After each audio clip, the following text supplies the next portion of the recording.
Hola, muy buenos días. Mi nombre es Isaac Mendoza. Actualmente soy estudiante de Ciencias Políticas de la Universidad Fermín Toro y el día de hoy les vengo a hablar sobre el estudio de los mercados electorales.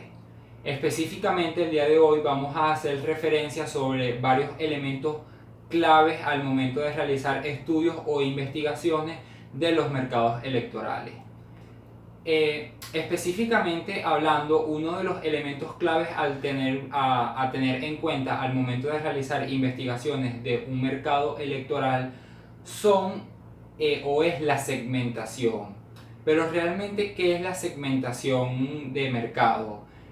La segmentación del mercado se podría definir como a todos aquellos procedimientos o mecanismos utilizados para dividir un grupo o segmentar un grupo. Algo que me gustaría aclarar es que en contextos generales, es decir, en un contexto que no solo aplique a las ciencias políticas o a los mercados electorales, el término segmentación hace referencia a la división de algo en grupos pequeños. Es decir, por lo tanto, por segmentación electoral o segmentación del mercado electoral, entendemos como a todos aquellos procedimientos o mecanismos utilizados para dividir un mercado electoral en pequeños grupos, haciendo uso de múltiples características de los propios mercados electorales. Entre esas características podemos encontrar el comportamiento del mercado electoral, las necesidades del mercado, las preferencias electorales, entre muchas otras cosas. Ahora, otro elemento clave al momento de realizar estudios de los mercados electorales es definir cuáles son los tipos de electores que se encuentran en un mercado electoral o que forman parte de un mercado electoral. Tenemos que tener en cuenta de que existen, digamos, muchas formas de clasificar los tipos de electores existentes en un mercado electoral. Ciertamente es porque esto se debe básicamente a que existen muchos criterios o muchos elementos al tener en cuenta al momento de clasificar los tipos de electores. Entre los criterios más importantes o los más relevantes que podemos encontrar, encontramos criterios como por quiénes suelen votar, sus necesidades, las cosas que esperan de los partidos políticos, la lealtad del mercado hacia los partidos políticos u organizaciones políticas. Dicho esto, encontramos que existen principalmente los siguientes tipos de electores: los electores de voto duro, los electores blandos, los electores opositores y los electores indecisos.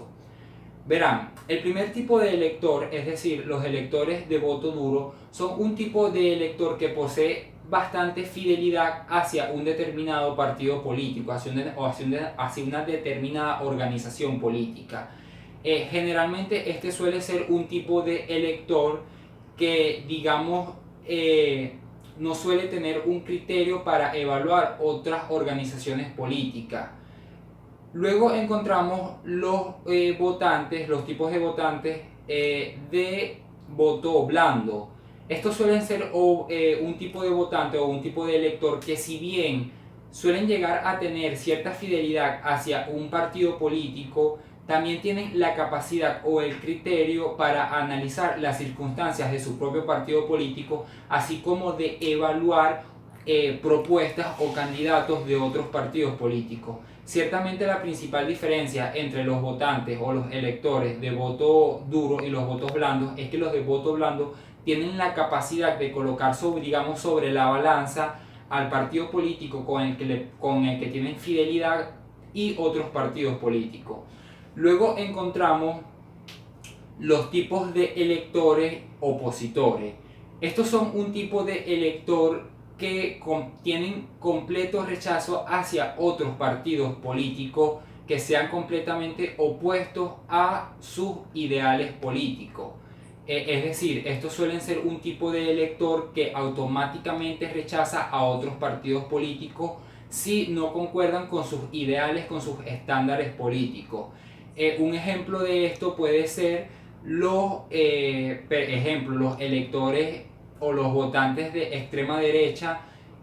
Por dar un ejemplo, suelen ser electores que automáticamente, gracias a el tipo de ideales políticos que tienen, suelen rechazar de forma automática a otras organizaciones o a otros partidos políticos, como lo pueden ser partidos políticos, digamos, comunistas, socialistas, digamos, partidos políticos con tendencias hacia el marxismo. Y por último, encontramos los tipos de electores indecisos. Básicamente estos son un tipo de electores que no poseen, digamos, ningún tipo de fidelidad a ningún partido político ni ningún tipo de fidelidad a ninguna ideología política. Ciertamente es que algo que caracteriza mucho a este tipo de elector es que suelen ser electores que están completamente desinformados sobre el panorama del mercado electoral. Es decir, desconocen los partidos políticos, desconocen sus propuestas, desconocen los candidatos.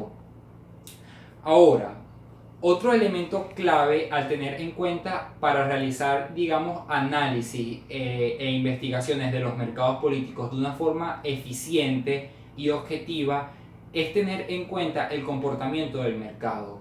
Verán, el comportamiento del mercado, el comportamiento electoral. El comportamiento electoral se encarga de estudiar todos los procesos, digamos, de formación de las preferencias electorales de determinados grupos de personas o del grupo o del mercado electoral en general. Es decir, estudia las preferencias electorales. Básicamente, el comportamiento del mercado lo que se encarga es de estudiar de forma objetiva el comportamiento sociológico tanto de individuos como de colectivos en un determinado mercado electoral. Básicamente, el comportamiento electoral es importante debido a que nos permite obtener información importante al momento de desarrollar estrategias electorales, información sobre por qué determinados grupos de personas prefieren a un partido político, donde se suelen posicionar, es decir, estudian el comportamiento en general del mercado electoral. Y por último, algo que tenemos que tener en cuenta al momento de realizar estudios sobre el mercado electoral es el estudio del entorno político nacional, legal e internacional. Ciertamente es que toda estrategia electoral debe de estar desarrollada o fundamentada teniendo en cuenta el entorno político nacional, es decir, debe de tener en cuenta siempre aspectos reales y actuales de la política nacional, bien sean aspectos como lo pueden ser política económica, cultural, aspectos sociales, entre muchas otras cosas. Ahora bien, me gustaría aclarar que si bien se suele tener en cuenta más a la política nacional que a la política internacional, más se suele tener en cuenta más el entorno nacional que al internacional, ciertamente es que al momento de desarrollar estrategias electorales se debe de tener en cuenta que la política internacional suele tener una gran influencia sobre los mercados electorales. Un claro ejemplo de esto puede ser el mercado electoral estadounidense, donde suele existir un gran porcentaje de personas que se preocupan más de la política internacional, como lo pueden ser el conflicto en el Medio Oriente, problemas económicos globales, que por problemas o por entorno político nacional. Ciertamente es que toda estrategia electoral debe tener en cuenta, se debe adaptar en primer lugar a cada mercado electoral, pero siempre debe tener en cuenta tanto el entorno político nacional como el entorno político internacional. Eso ha sido todo, muchísimas gracias.